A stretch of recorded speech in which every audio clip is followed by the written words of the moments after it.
What's up mga repa? This is Kuya Nikki kaya nagbabalik. And today, tayo nagluto ng isang recipe na ginaya natin sa Hapchan Restaurant. Ito yung tinatawag nating birthday noodle or canton noodle na guaranteed ko sa inyo na 90% nakuha natin yung lasa pati yung texture. So ito, ibabagi ko sa inyo na yung recipe at step-by-step procedure kung paano ko nagawa ito. So tara, samahan nyo ako at atin ang lutuin ito. Alright mga kaibigan, simulan na natin ang pagluto ng ating birthday noodle or canton noodle restaurant style. So, ang first step na gagawin ko ay gumawa tayo mano-mano ng ating chicken and shrimp broth. So, meron ako ditong chicken breast, yung buto-buto niya, yung pinagfilayan. Tapos ito yung hipon ko na worth 50 pesos. Binalatan ko lang siya. So, lahat yan pinagsama-sama ko dito. So, kahit gaano karami yung tubig, nasa sa inyo yan. Pero mas konti, mas okay para mas malasa talaga. Pakaluan natin yan ng minimum of 1 hour. Tapos pigain natin. So, ito yung gagamitin nating broth. Now, kung wala naman kayong access na ganito sa inyong lugar, pwede naman gumamit ng mga, kunyari, nabibili sa groceries ng beef broth, chicken broth, or pwede kayong gumamit ng mga MSGs like chicken cubes, pork cubes. So, yung mga yon nagpapalasa din naman yun. Pero ako kasi, gusto ko lang ibahagi sa inyo, mas masarap yung ganito at hindi tayo gumamit ng mga artificial flavors. Na masasabi ko sa inyo, habang tumatagal, kunyari lumamig na yung inyong niluto, mas lalong sumasarap yung inyong pancit canton. So, ayan, since napakuluan na natin yan ng more than an hour, so ating ini-strainer lang yan para yung ating broth walang impurities. So, yan yung first step natin mga kaibigan. Na move tayo sa next step natin dito. Meron akong tubig, tapos naglagay tayo ng teaspoon ng rock salt. Tapos meron ako ditong a bowl of water na may ice. Kasi ang gagawin natin dito, i-blanch natin yung ating mga vegetables. So, sinimulan ko to sa ating carrots. I-blanch lang natin to sa loob ng 3 minutes. So, yan, meaning na blanch yung pinakukuluan natin ng mabilisan. So, after a minute, nilagay naman natin dito yung ating chicharo or chicharo. Tapos ito, after a minute, sinali naman natin dito yung ating repolyo at saka yung ating Chinese cabbage. So, ayan. Ginagawa natin itong technique na to para ma-preserve natin yung nutrients and at the same time, para maging colorful yung ating vegetables. So, ayan, in total, ganun yung order. Yung pinakamatigas yung mauuna, tapos yung madaling maluto, yun yung pinaka-last. So, 3 to 4 minutes after nyan, hahanguin na natin yan mga kaibigan. Pagkatapos, ating itong ilalagay sa ating bowl of water na may ice para ma-shock siya, para ma-stop yung residual heat, para hindi mag-further maluto yung ating veggies. So, ayan, manonotice yung later sa ating plating, colorful yung ating vegetables. Pero luto na yan mga kaibigan, malutong siya. Talagang lasang-lasa mo yung flavor ng ating vegetables.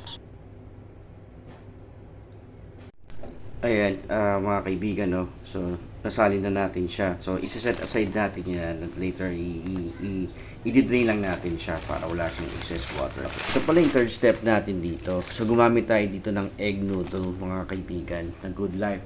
So, ito, pakukuluan lang natin to or i-boil natin for 5 minutes. So, 4 to 5 minutes siya mga kaibigan para hindi ma-overcook at saktong-sakto lang. So, make sure lang na mahalo natin maigi para nasa ibabaw pantay yung pagkakaluto o sabay-sabay. So, pagkatapos yan, after 5 minutes, atin lang itong ilalagay ulit sa strainer para wala talagang excess water. Mas maganda rin ipadaanan nyo sa running water para mag-stop na yung residual heat. So, usually, di ba, pagka kumakain tayo sa mga restaurant, ang ganda tingnan ng mga kinakain na ino-order nating Chinese style na pancit canton.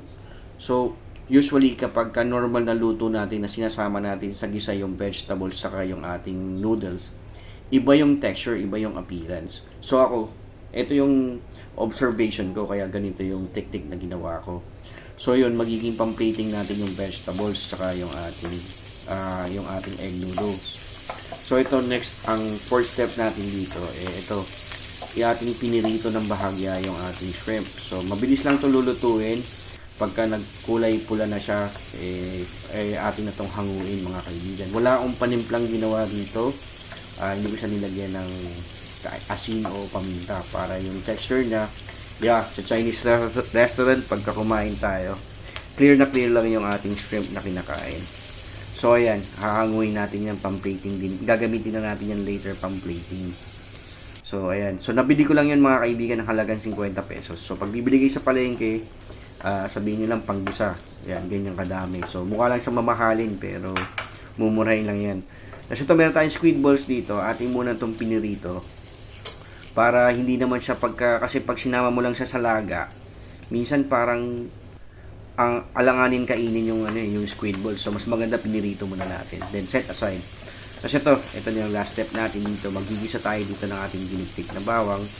Hindi na natin kailangan tong antayin mo mag golden brown kasi kailangan natin yung aroma nung ating bawang So after a minute or 2, ilagay na natin yung ating sibuyas. So pwede kayong gumamit ng pula or puting sibuyas, nasa sa inyo yan. So isang large size yung aking ginamit dito. As usual, yung aking trademark, naglagay ako dito ng ating patis. So mga 2 kutsara or 2 tablespoon ng patis yung ating hinalo dito. So hayaan muna natin siyang mahalo maigi. So after a minute, doon na natin ilalagay yung ating protein o yung ating igigisa na ating magiging pampalasa. Tapos ito mga kaibigan, atin lang sinalin yung ating pork. So ang pork na ginamit ko rito ay pork lomo. So ayan, malambot, madali lang kasi siyang maluluto compare sa ibang part ng baboy. So ito, bumili lang ako ng mga 1/4 lang, so wala pang 100 pesos to. Kasi titimplahan natin siya ng ground black pepper.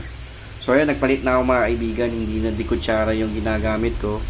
So yung ground black pepper ko freshly talaga na dudurog dito. Ayan, so siguro mga to taste yan mga kaibigan, to play it safe na lang sa inyo. So basta as long as ma-distribute niyo yung ground black pepper, okay na yun. So gigisahin lang natin to hanggang sa mag-change yung color at maglabas siya ng sarili niyang katas. Masasabi ko sa inyo, pag gumamit kayo ng pork lomo rito, wag nyo nang, para sa akin hindi na kailangan i-marinate pa So ito pala, tinakpan ko siya para maglabas siya ng kanyang sariling oil or sarili niyang katas. Kasi ito, sinaling ko na rin dito yung ating atay ng manok. So yung atay ng manok, siguro halagang 50 pesos yan sa kilo na 200 pesos. So ito, para sa akin kasi, ang atay ng manok, mas nagpapalasa siya compare sa atay ng baboy. At saka ito, kahit i-overcook mo, okay lang. At mas kakapit pa rin naman yung lasa. Not like yung kung gagamit kayo ng atay ng baboy, pagka nasobra mo sa luto yun, tumitigas. Wala din masyadong lasang binibigay. Tapos ito, naglagay tayo dito ng oyster sauce. Siguro sa oyster sauce, in total, gumamit ako ng mga 1/4 cup. So ayan, dito ko na tinimplahan to yung ating pork tsaka yung ating liver. Mas kakapit na yung lasa dito Mas okay, mas para sa akin mas okay ito kaysa sa i-marinate mo yung pork lomo tapos lagyan mo siya ng harina. Hindi siya naglalabas ng katas flavorful yung lomo mo pero hindi siya nag-share ng katas sa broth mo or sa lasa ng overall ng canton mo. Tapos yan, sinali naman natin dito yung ating squid balls. So further gisa lang tayo dito mga kaibigan para mag well blend yung ating mga ingredients. Pagkatapos yan, yung kanina yung broth natin, yung manually nating pinakuluan na buto-buto ng manok tsaka ng shrimp atin ang sinalin dito. Tapos nagdagdag pa tayo ng water. So matubig talaga akong gumawa nito kasi gusto ko masosi yung ating canton. Siguro gumamit ako dito ng mga probably 5 to 7 cups. Tapos nag-add ako dito ng brown sugar to balance the taste. Siguro mga 2-3 kutsara. Tapos 1 chicken or cube para makuha talaga natin yung umami taste ng ating canton recipe.